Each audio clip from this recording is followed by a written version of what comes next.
You say in your testimony PSYOP tactics being used by the U.S. and UK military against the American people.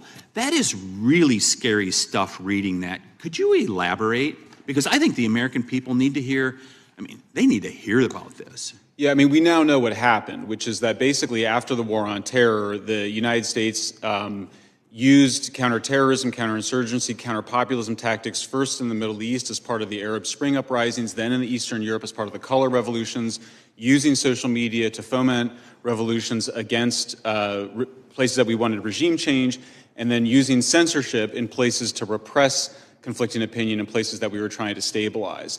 Those tactics were then turned against the American people after the populist revolutions of 2016. First, you saw Russiagate, the idea, this wild conspiracy theory that President Trump was somehow controlled through a sex blackmail operation by the Russians.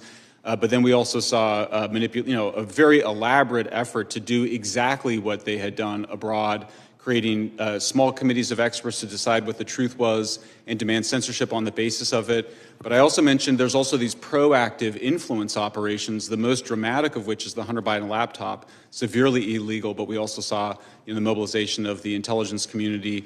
And now in the latest article that we published today, we have documented that the Agency for International Development has overseen basically a takeover over the last decade and a half of independent investigative journalism in Europe and around the world through OCCRP and supposedly independent journalism organizations with an eye to basically controlling the information and controlling the major news media that do investigative journalism. Thank you, Mr. Chairman. And Mr. Chairman, thank you so much for the work that you have done over the last couple Congresses on this issue. We appreciate it.